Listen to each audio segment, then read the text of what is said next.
우리는 밥에 대해서는 진심입니다. 그래서 인사를 할 때도 밥을 먹었는지 물어봅니다. 뭐 식사는 하셨습니까? 어떻게 요즘에 뭐 잘 드십니까? 이렇게 묻습니다. 우리가 이제 못 살던 시대에 그런 인사를 하면은 그러냐니 할 텐데, 요즘에는 못 먹는 시대가 아니라 안 먹는 시대인데도 그렇게 인사를 나눕니다. 일부러 굶고 다니는 경우가 많아도 그렇게 인사를 합니다. 그래서 반가운 사람들, 또 오랜만에 만나게 되었을 때 같이 그동안 밥을 못 먹었던 것을 안타까우면서 이렇게 인사합니다. 우리 밥 한번 먹읍시다. 네, 밥 한번 먹죠. 이렇게 얘기를 합니다. 물론 정말 이제 가까운 미래에 밥을 먹을 것을 기대하는 것일 수도 있지만, 네, 대체로 그냥 먼 훗날 나중에 시간이 되면 보자는 겁니다. 네, 신호가 맞지 않으면은 서로 불편해집니다. 나는 인사로 건넨 건데 약속을 나온 김에 약속을 잡자 하면은 약간은 움찔하게 되는 거죠. 네. 참 맥락을 잘 살펴야 됩니다. 사실 밥을 먹는다는 것이 그저 먹는 것을 넘어서서 또 함께 교제하고 싶다는 뜻이기 때문에 그럴 겁니다. 이처럼 먹는 것은 영양분을 섭취하는 것을 넘어서서 우리가 관계를 형성하는 출발점이 됩니다. 우리 문화권뿐만 아니라 어느 문화권이든지 함께 먹는 일은 공동체가 된다. 그런 뜻을 포함을 하고 있습니다. 우리말에도 식구라는 말을 씁니다. 식구. 먹을 식의 입구자이죠. 함께 먹는 사람들. 우리가 공동체를 정의를 할 때 우리가 가족이라고 한다고 하면 성씨를 공유하거나 혈연으로 연결될 수 있겠지만, 식구라고 한다면 숟가락을 같이 드는 사이인 겁니다. 함께 먹는 사람들. 그것을 공동체라고 하는 겁니다. 공동체의 범위를 다른 것이 아니라 함께 먹는 것으로 정하는 것이죠. 그런 가운데 오늘 예수님께서는 레위와 죄인들, 세리들과 함께 식구가 되는 것을 보여주고 계십니다. 아니, 이를 통해서 하나님 나라가 어떤 것인지 우리들에게 말씀을 하고 있습니다.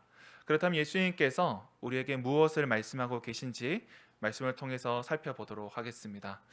오늘 본문의 말씀은 레위가 무리를 가르치신 예수님을 보는 것으로 시작을 하게 됩니다. 레위는 세관에 앉아 있었습니다. 예수님도 그를 보셨겠죠. 세리는 오늘날로 치면 세관원 또는 세무직 공무원이라 할 수가 있습니다. 기본적으로 사람들은 세금을 싫어합니다. 그래서 세금 거두는 사람을 좋아할 리가 없습니다. 지금 연말정산 기간이라 한창 서류들 떼고 계실 겁니다. 혹시 연말정산 하시면서 올해 세금 많이 내서 기뻐하신 분 계십니까? 하나님, 올해는 제가 종부세도 내게 되었습니다. 네, 종합금융세도 내게 되었습니다. 하나님 너무 감사합니다. 이렇게 하나님께 감사 기도 올려드린 분 계십니까? 네, 그런 분 계시면은 애국자일 겁니다. 아니, 사실은 애국자라 할지라도 생각지 못하게 세금을 내게 되면 울분이 치밀어 오릅니다. 나라가 나한테 해준 게 뭐가 있냐고 갑자기 정치 사회에 대해서 비판적인 시선이 생기게 됩니다. 그런데 사실 우리가 정당한 정부에 내는 세금도 그러할진데 이스라엘은 어떻겠습니까? 로마 제국의 세금을 바쳐야 됩니다. 그들을 압제하는 자들에게 돈을 내야 되는 상황인 것이죠. 근데 로마는 세금을 거둘 때에 직접 거두지 않고 하청을 주어서 거두게 했습니다. 그러니까 일종의 세무행정을 대리하는 업자들을 이렇게 세우는 것이죠. 이들이 세리인 것입니다. 그래서 로마가 정한 이 세금의 양을 정해놓고 추가로 더 거두는 것은 세리들 몫으로 주는 겁니다. 네. 그러면 사람들이 어떻게 하겠습니까? 로마에 대해서 화를 내겠습니까? 세리에 대해서 화를 내겠습니까? 네, 세리에 대해서 화를 내겠죠. 물론 로마의 세금을 내는 거지만 당장 눈앞에 보이는 저 세리들이 더 얄밉게 보이는 겁니다. 더 미운 거죠. 또 정해진 세금을 넘어서서 그들이 얼마나 떼가는지 사실 그걸 어떻게 알겠습니까? 그들이 꼬투리 잡아서 또 시비를 걸어서 얼마를 더 뜯어갈지 알지 못합니다. 그러니 사람들은 이 세리를 미워했습니다. 무척이나 미워했고 그들을 죄인으로 취급했고 아예 그들과는 상종조차 하지 않으려고 했습니다. 그들 공동체의 일원으로 인정하지 않았던 것이죠. 사실 세리들도 아브라함의 자손일진데 그들은 하나님의 나라와 아무 상관없는 자처럼 보였습니다. 이스라엘과는 상관없는 아니 이방인들보다 못한 자로 여겨졌던 것입니다. 우리로 치면은 친일파, 앞잡이, 흡혈충, 별별 그 멸칭으로 그들을 불렀을 것입니다. 하나님께 미움받는 자들, 아니 지옥의 땔감과 같은 자들로 여겼을 것입니다. 그런 가운데 예수님께서 레위를 부르십니다. 나를 따르라고 하십니다. 예수님께서 나의 제자가 되라고 레위를 초대하고 있는 것이죠. 아무도 레위와 말을 섞고 싶어 하지 않습니다. 그와 동행하고 싶지 않습니다. 그런데 예수님께서 먼저 그에게 다가가신 겁니다. 그에게 제자가 되라고 권유를 하고 계신 것이죠. 그리고 나서 다음 절에는 레위가 예수님을 집으로 모셔가서 식사하는 장면이 나오게 됩니다. 제자들도 함께 식사의 자리에 가게 됩니다. 그 식사의 자리에 세리와 죄인들이 모였다고 기록을 하고 있습니다. 그런데 여러분, 여기서 죄인이라고 하면 어떤 사람들일까요? 네. 우리가 흔히 죄인이라고 하면 죄를 지은 사람, 또 하나님 앞에 범죄한 사람, 이렇게 생각을 합니다. 맞습니다. 그런데 신약에 나오는, 특별히 복음서에 나오는 죄인들은 조금 독특한 용례가 있습니다. 바리새인들이 정한 것처럼 이 율법의 규정을 지킬 수 없는 사람들, 또 하나님 말씀을 지킬 수 없는 사람들을 가리켜서 죄인이라고 불렀습니다. 그래서 당대의 기록들을 보면은 죄인에 해당되는 직업군이 따로 있습니다. 혹여나 여기 계신 분들 중에 해당 직업이 계시면 좀 양해를 부탁을 드리겠습니다. 첫 번째는 세리입니다. 우리가 방금 나눈 것처럼 세리가 있고요. 그 다음에 창녀도 있습니다. 그리고 당나귀 몰이꾼, 목자, 피협공, 개똥수거인, 푸주간, 금세공업자, 비둘기 경주자, 이런 사람들이 그 당대의 죄인으로 여겨지는 사람들이었습니다. 어떤 것들은 수긍이 되고 어떤 것들은 의아한 부분들도 있습니다. 목자 같은 경우에는 안식일을 지킬 수 없기 때문에 죄인으로 여겨졌습니다. 양들이 안식일이라고 저 오늘 금식하겠습니다. 회당 갔다 오시죠. 그런 게 아니지 않습니까? 안식일을 지킬 수 없으니 목자는 죄인으로 여겨졌습니다. 당나귀 몰이꾼도 크게 차이 나지 않을 것 같습니다. 그 다음에 피역공 같은 경우에는 이 가죽을 만지다 보니 항상 이 피와 여러 가지 또 사체들을 만져야 되지 않겠습니까? 그래서 부정한 자들, 죄인으로 여겨졌습니다. 푸주간도 마찬가지일 것이고요. 금생호업자는 왜 그럴까요? 이 금가루 조금 떼갔을 것 같으니까 금세공하면서 금가루 그거 다 어디 가겠습니까? 다 세공업자 주머니로 들어가는 거 아니겠어? 하면서 세공업자들은 그냥 너희는 죄인이다 이렇게 선을 그었던 것이고요. 비둘기 경주자, 도박장을 운영하는 것 같습니다. 야바이꾼, 이런 사람들이니 그렇게 한 것 같습니다. 어찌 되었든 바리새인과 서기관들은 아주 이 엄격한 규정들을 만들어 놓고 또 그 규정에 해당되지 않는 사람들을 죄인으로 여겼습니다. 그런데 그 규정이 복잡해지고 또 지키기 어려울수록 어떻게 되겠습니까? 지키는 자들은 더 존경을 받고 또 자부심을 가지게 될 것이고, 또 그것을 지키지 못하는 자들은 죄인으로 여겨지고 멸시를 받을 것이고, 아니 경멸이 여겨졌을 것입니다.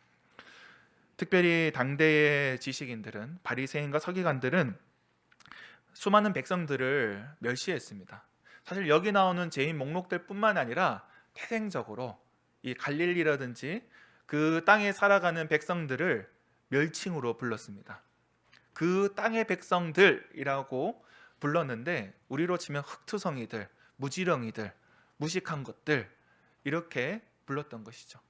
그러니 성경에 나오는 이 죄인들은 단순히 세리와 창녀들만을 가리키는 것이 아닙니다. 죄를 지은 자들만을 가리키는 것이 아닙니다.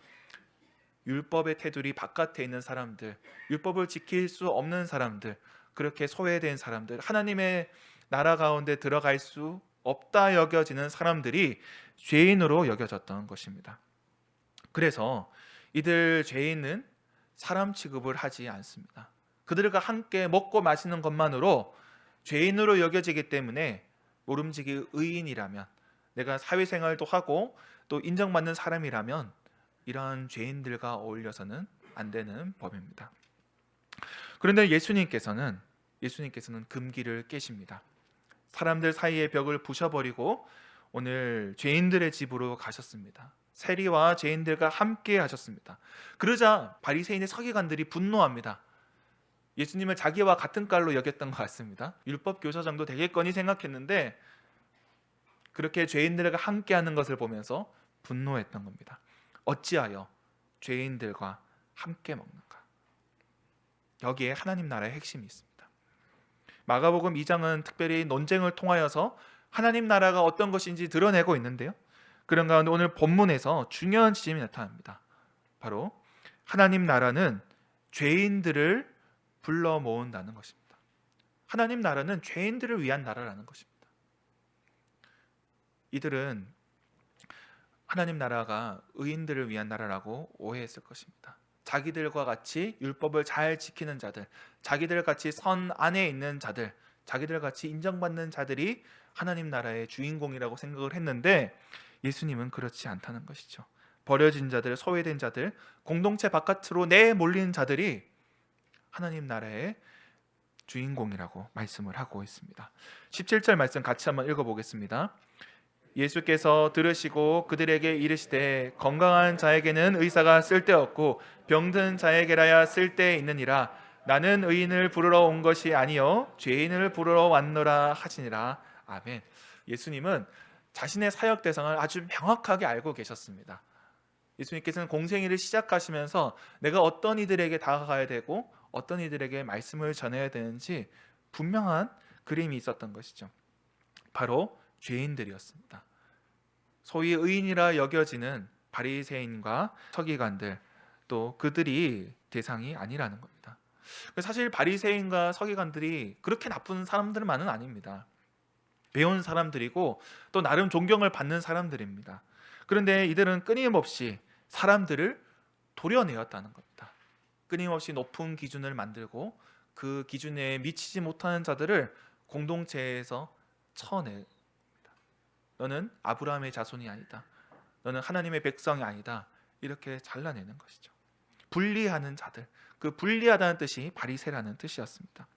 그런데 예수님은 죄인들과 어울렸습니다. 그들과 함께 먹고 마셨습니다. 금기를 깨셨던 것이죠. 예수님이 이 시대에 오셔도 마찬가지일 것입니다. 가장 소외된 자들, 가장 다가가기 어려운 자들과 함께 먹고 마시고 그들을 만나 주실 것입니다. 그 의인들과 죄인들과 먹는 것은 또 그 자체로 죄인의 한 무리가 된다는 것입니다. 함께 먹고 마시면 그 무리가 되는 것이죠. 예수님께서 그저 의인의 자리에서 죄인들의 그래 내가 너희들 불쌍히 여긴다 시혜를 베푸는 것이 아니라 그 무리와 한 통 속에 되셨다는 것입니다. 그 죄인이란 칭호를 기꺼이 감수하셨다는 겁니다. 오늘 본문의 말씀 가운데 예수님께서 이 세리들과 또 어떤 대화를 나누셨는지는 분명히 나오지는 않습니다. 이들이 식사하면서 또 어떤 대화를 나누었는지 기록이 되어 있지 않습니다. 그러나 함께 먹고 마시는 것만으로 이미 충분히 메시지가 전해진 것이죠. 너를 용납한다. 너를 받아들인다. 너와 함께하겠다. 너와 같은 죄인으로 여겨져도 괜찮다. 이렇게 이야기를 한 것이죠. 그런 가운데 이처럼 죄인들과 먹고 마시는 예수님의 모습은 또 다른 갈등으로 이어지게 됩니다. 바로 요한의 제자들과 또 바리새인의 제자들과 비교되는 것이죠. 오늘 본문의 18절 말씀에 보면 요한의 제자들은 금식하는데 바리새인들도 금식하는데 왜 금식하지 않냐는 질문을 받습니다. 마태복음 11장에 보면 예수님을 비방할 때 먹기를 탐하는 자, 포도주를 즐기는 자라고 비방을 합니다. 물론 악의적인 사람들이 하는 거기 때문에 예수님을 술꾼의 먹보라고 그렇게 비난하겠지만 그런 예수님께서 사람들과 함께 먹고 마셨다. 이것을 부인할 수는 없을 겁니다. 그런데 이러한 모습은 종교적으로 경건하다 여기는 모습과 거리가 멀다는 겁니다.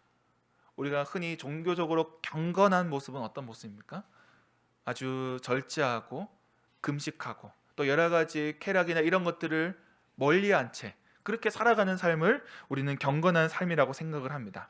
그런데 예수님께서는 하나님 나라를 설명하실 때 그러한 모습이 아니라 잔치의 모습으로 설명하고 계셨던 것입니다. 예수님께서 하나님 나라를 여러 가지로 비유하시는데 그 중에 자주 사용하신 비유가 바로 잔치의 비유입니다.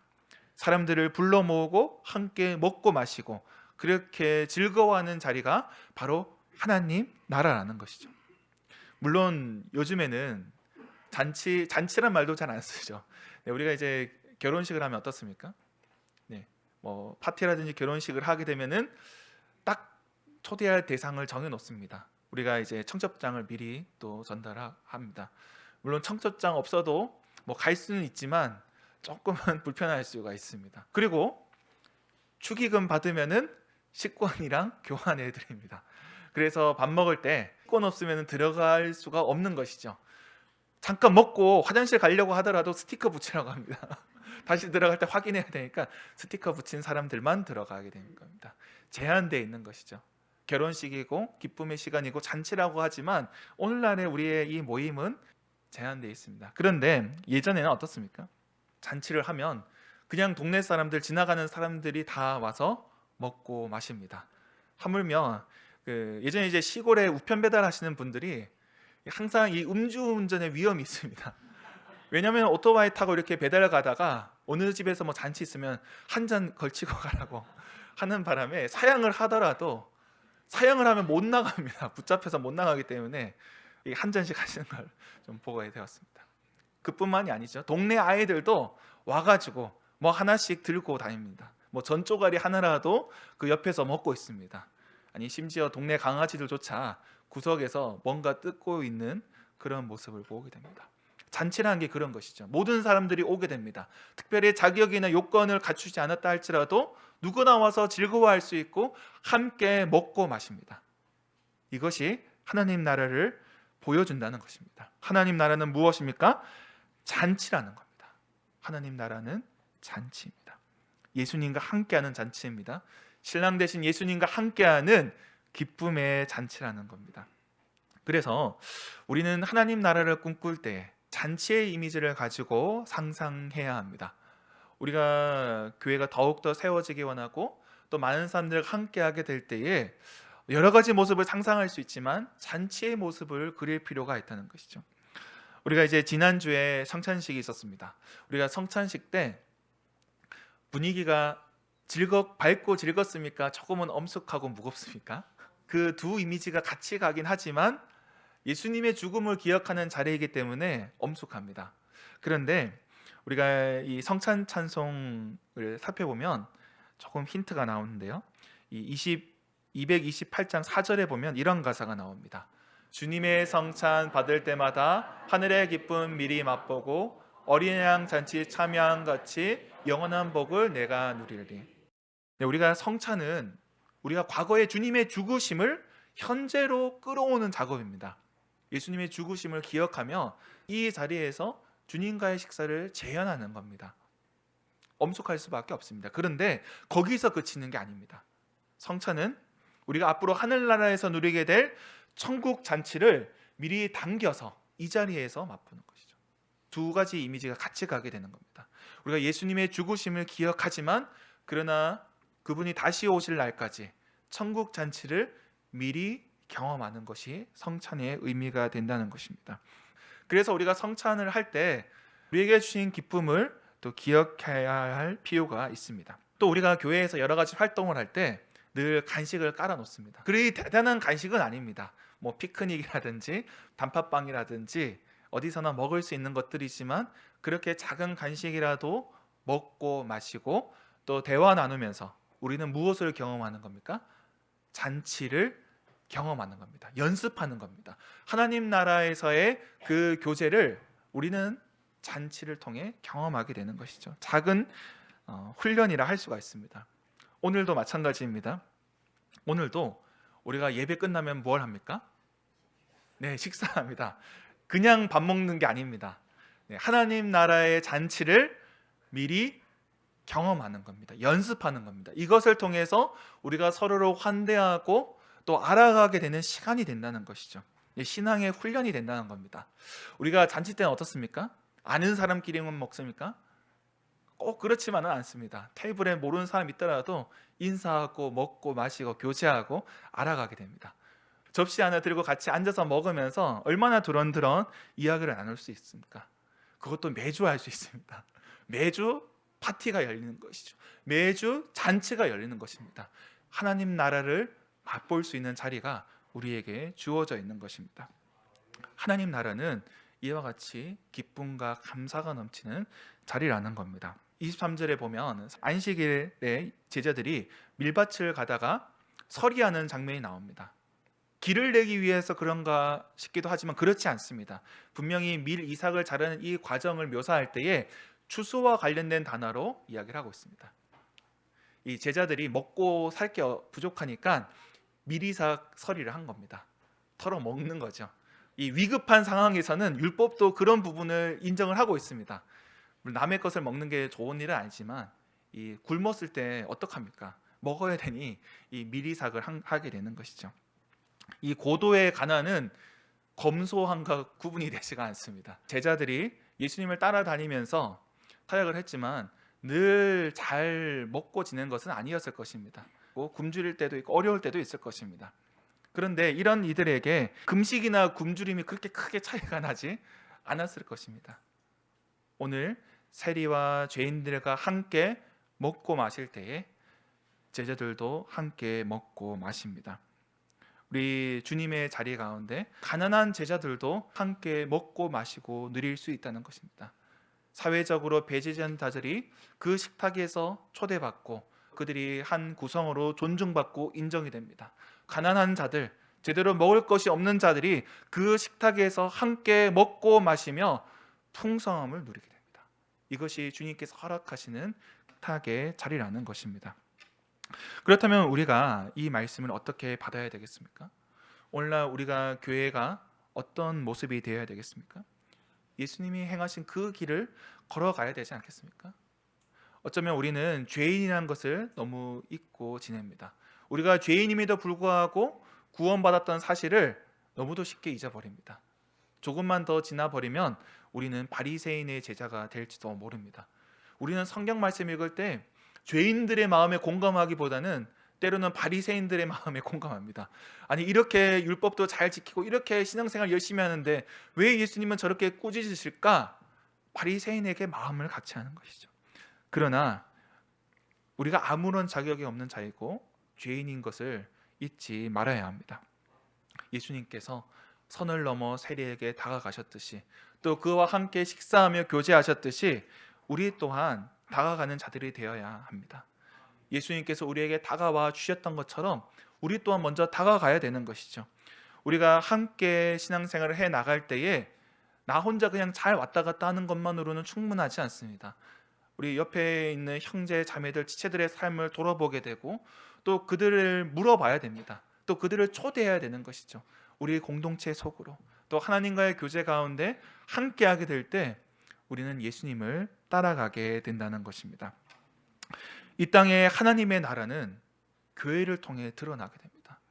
이 땅의 교회가 누구를 배제하거나 누구를 반대하거나 어떤 다른 정치적인 목적을 지향하거나 할 때 교회는 하나님 나라를 가릴 수밖에 없습니다.